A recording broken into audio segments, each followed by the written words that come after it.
শঙ্খ স্যারস math ক্লাসেসে তোমাদের আরও একবার স্বাগত জানাই। আজকের বিষয়টিও খুব ইন্টারেস্টিং একটি বিষয়ের উপর নিয়ে এসেছি।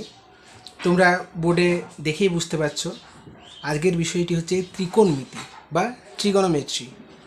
তো ত্রিকোণমিতির প্রাথমিক যে সমস্ত বিষয়বস্তুগুলি সেগুলি আজ সমস্ত কিছু এই ভিডিওতে তোমরা জানতে পারবে এবং শিখতে পারবে।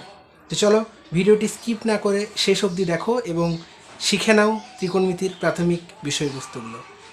যারা যারা আমার চ্যানেলে নতুন তারা চ্যানেলটি এক্ষুনি সাবস্ক্রাইব করে নিয়ে বেল আইকনটি প্রেস করে নাও। ওকে, তো চলো আজকের ভিডিওতে আমরা দেখে নেব ত্রিকোণমিতির প্রাথমিক বিষয়বস্তুগুলো। দেখো বোর্ডে তোমরা দেখতেই পাচ্ছ আমি একদম অলরেডি সাজিয়েই রেখেছি ত্রিকোণমিতি বা ট্রিগোনোমেট্রি। ত্রিকোণমিতি, ত্রিকোণ মানে যার মধ্যে তিনটে কোণ রয়েছে, তোমরা বুঝতেই পারছো ত্রিকোণ কার মধ্যে থাকে, একটা ত্রিভুজে। দেখো এখানে একটা ত্রিভুজ এঁকেছি, ত্রিভুজের দেখো এই একটা অ্যাঙ্গেল, এই একটা অ্যাঙ্গেল, এই একটা অ্যাঙ্গেল, অ্যাঙ্গেল মানে কোণ, তাই তো? তো দেখো এটা একটা রাইট অ্যাঙ্গেল ট্রায়াঙ্গেল বা সমকোণী ত্রিভুজ। সমকোণী ত্রিভুজের কি হয়, একটা কোণ সমকোণ। দেখো এখানে বি কোণটা অর্থাৎ কোণ এবিসি, কোণ যদি আমি লিখি এবিসি, এবিসি এই কোণটা হচ্ছে 90 ডিগ্রি। ওকে, একটা কোণ হতে হবে 90 ডিগ্রি। এবার দেখো এটা লিখেছি থিটা, এই যে চিহ্নটা এটাকে বলে থিটা। থিটা একটা কোণের সাইন, অর্থাৎ ওকে আমি একটা কোণকে বোঝাতে আমি থিটা যে চিহ্নটা সেটা আমি ব্যবহার করব। ওকে, তো থিটা এখানে ঘাবড়ে যাওয়ার কিছু নেই, এটা আবার কী জিনিস। থিটা মানে যেমন এ বি সি আমরা অ্যালফাবেট লিখি, হ্যাঁ, সেরকম থিটাটাকে আমরা কোণ বোঝাতে ব্যবহার করে থাকি। অর্থাৎ সি কোণটাকে আমরা ধরে নিয়েছি থিটা। এই থিটা সমান যা খুশি হতে পারে, 60 ডিগ্রি হতে পারে, 30 ডিগ্রি হতে পারে, যা খুশি হতে পারে কিন্তু। ওকে, তো চলো আমরা এটাকে থিটা ধরে এগোচ্ছি। এবার কি ব্যাপার হয়, ত্রিভুজটাকে আমি দেখো নাম দিয়েছি এ বি সি। এবিসি একটি ত্রিভুজ, এবিসি এগুলো হচ্ছে ত্রিভুজের শীর্ষবিন্দু, ঠিক আছে, ত্রিভুজের শীর্ষবিন্দু। এই সি কোণটা হচ্ছে থিটা, এই সি কোণটাকে আমি বলতে পারি এসিবি অথবা বিসিএ। সিটা মাঝে রাখতে হবে, আমি একটা কোণ বোঝাতে গেলে জানি যে কোণটা বোঝাবো সেটাকে আমি মাঝে রাখবো। অর্থাৎ যেমন এখানে বি কোণটা 90 ডিগ্রি, তাই এ বি সি, বিটাকে দেখো মাঝে রেখেছি। এগুলো তোমরা জানো নিশ্চয়ই, তবুও আরেকবার বলে দিচ্ছি, যেহেতু বেসিক কনসেপ্টের ভিডিও তাই সমস্তটাই আমি বলার চেষ্টা করছি। তাহলে এবার দেখো এ বি সি একটি রাইট অ্যাঙ্গেল ট্রায়াঙ্গেল বা সমকোণী ত্রিভুজ। তাহলে সমকোণী ত্রিভুজের কি থাকে, একটা লম্ব থাকে। যেহেতু 90 ডিগ্রি তাই ভূমির ওপরে একটা লম্ব থাকে, এটাকে নাম দিয়েছি দেখো লম্ব। এই যে এবি, এবি লম্ব আমি লিখে রেখেছি অলরেডি। এই যে বিসি, বিসি মানে যার উপরে লম্বটা আপতিত হচ্ছে, মানে যার উপরে লম্বটা রয়েছে সেটাকে বলছি আমি ভূমি। দেখো ভূমি লিখেছি, এখানে লিখে রেখেছি বিসি হচ্ছে ভূমি।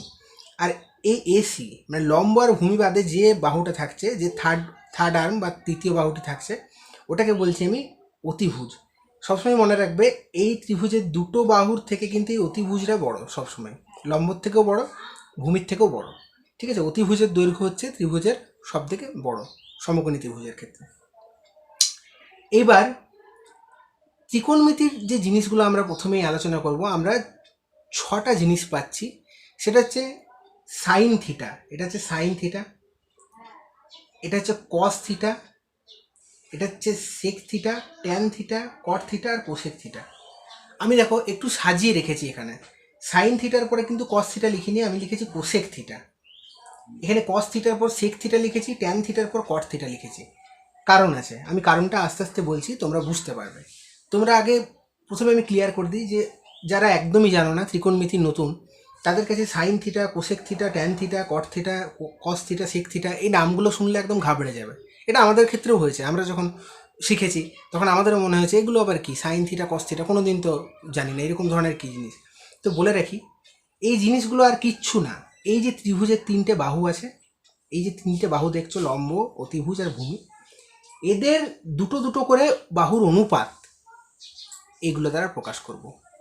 অর্থাৎ আমি যদি বলি এই যে লম্বর সাথে ভূমির যে অনুপাতটা, সেটাকে আমি বলছি ট্যান থিটা দিয়ে প্রকাশ করছি। দেখো ট্যান থিটা মানে তাহলে বলতে পারি লম্ব ইজ টু ভূমি বা লম্ব বাই ভূমি।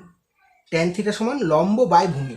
এবার লম্ব আমি কত লিখেছি এখানে দেখো এবি, এবি সমান লম্ব, এই যে এটা লম্ব, আর ভূমি হচ্ছে বিসি, তাই ট্যান থিটা সমান লিখেছি দেখো এবি বাই বিসি। অনুপাত মানে তো আমি যদি লিখি এখানে ধরো 2:3, এটা মানে তো আমি বলতে পারি 2/3, তাই না? তাহলে এই বাহুগুলোর অনুপাতটাকে আমি ভাগ আকারে লিখতে পারি বাই দিয়ে, অর্থাৎ এবি ডিভাইডেড বাই বিসি। এটা হচ্ছে AB/BC। এই যে অনুপাতটা, এটাকে আমি ট্যান থিটা আকারে লিখছি। লম্বর সাথে লম্বর সাথে অতিভুজ, এই যে অতিভুজ মানে এসির যে অনুপাতটা, এটাকে বলছি সাইন থিটা। ঠিক আছে? ভূমির সাথে অতিভুজের যে অনুপাতটা, অর্থাৎ ভূমি মানে বিসি আর অতিভুজ, এই দুটো বাহুর অনুপাত, তাকে বলছি কস থিটা। তোমরা হয়তো বলবে যে বাহুর অনুপাত মানে কি? আরও ক্লিয়ার করে দিই।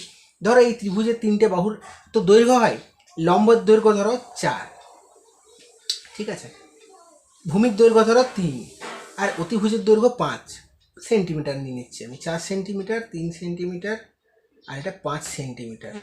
সাপোজ তোমরা ধরে নাও এটা যে 4 সেন্টিমিটার, 3 সেন্টিমিটার, 5 সেন্টিমিটার এদের বাহুর দৈর্ঘ্য। তাহলে এখন আমি বাহুর দৈর্ঘ্যের যদি অনুপাত বের করি, মানে এটা লম্বের সাথে যদি ভূমির অনুপাত নিই, তাহলে 4:3 মানে 4:3 মানে 4/3 বলতে পারি, লম্ব আর ভূমি। এই যে অনুপাতটা বেরোলো, এটারই মান হচ্ছে লম্ব বাই ভূমি মানে ট্যান থিটা। ঠিক আছে?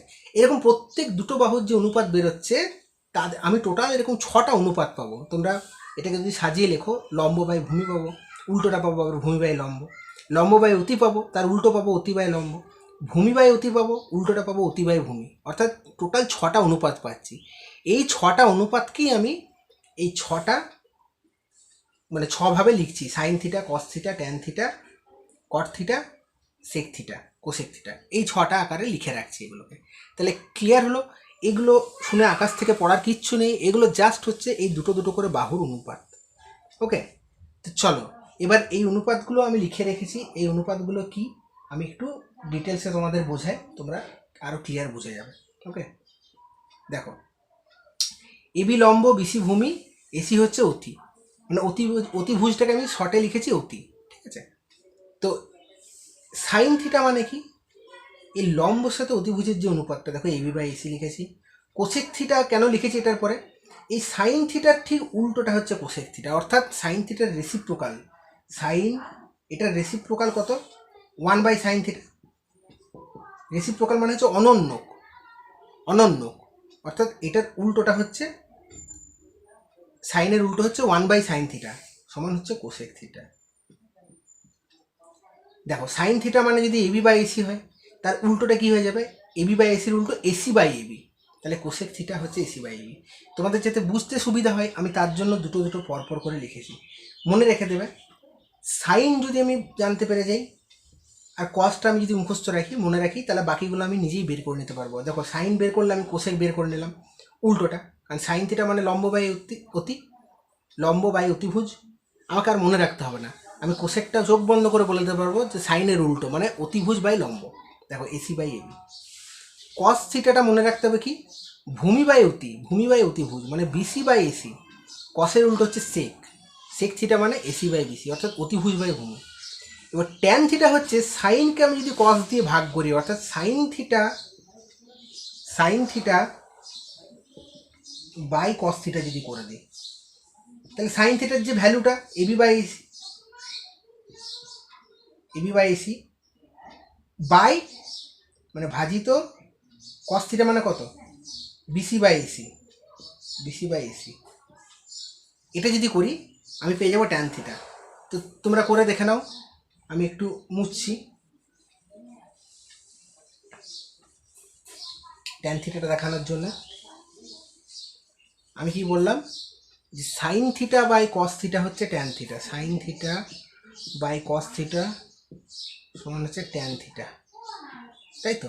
তাহলে sine by cos, sine theta মানে কত লিখলাম আমি? লম্ব বাই অতি, মানে এটা ছিল এবি বাই এসি, তাহলে এবি বাই এসি ভাগ কস থিটা মানে ভূমি বাই অতি মানে বিসি বাই এসি, ঠিক আছে? বা এটাকে যদি আমি করি, দেখো, এবি বাই এসি যেমন ভাগ হয়, ভাগটা গুণ হয়ে যায়, এটা উল্টে যায়, এটা বিসি বাই এসি ছিল, এসিটা উপরে চলে যাবে, বিসিটা নিচে চলে আসবে, এসি ক্যান্সেল হয়ে গেল, তাহলে AB by BC tan theta. দেখো, এবি বাই বিসি মানে লম্ব বাই ভূমি। আমি বলেছিলাম কি ট্যান থিটা মানে লম্ব বাই ভূমি হবে, আমি লিখে রেখেছিলাম অলরেডি, সেটাই কিন্তু আমার প্রমাণিত হয়ে গেল। আর যে মুহূর্তে ট্যান পেয়ে গেলাম, ট্যানের উল্টো হচ্ছে কট, মানে 1/tan থিটা ট্যানের অনন্য, সেটা হচ্ছে কট থিটা। যেমন সাইনের উল্টো হচ্ছে কোসেক, কসের উল্টো সেক থিটা, ট্যানের উল্টো হচ্ছে ঠিক কট থিটা। তাহলে ট্যান থিটা যদি আমার এবি বাই বিসি হয়, কট থিটা কত হবে? বিসি বাই এবি, ঠিক উল্টে যাবে ওটা।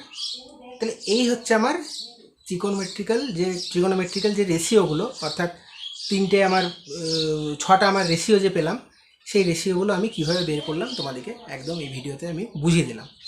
আশা করি তোমরা খুব স্পষ্ট বুঝতে পেরেছো। যদি না বুঝতে পারো, ভিডিওটি একবার নয় 2বার 3বার তোমরা দেখো, দেখলেই বুঝতে পেরে যাবে, এবং লিখে লিখে প্র্যাকটিস করো। আশা করি তোমাদের বেসিক কনসেপ্ট একটা চলে আসবে এবং তোমরা পরবর্তী অঙ্কগুলো খুব ভালো করে করতে পারবে। যারা যারা আমার চ্যানেলটি এখনও সাবস্ক্রাইব করোনি, তারা অতি অবশ্যই সাবস্ক্রাইব করে নাও এবং নতুন নতুন ভিডিও পেতে থাকো ও শিখতে থাকো। চলো, সবাই ভালো থেকো, সবার দিন ভালো কাটুক।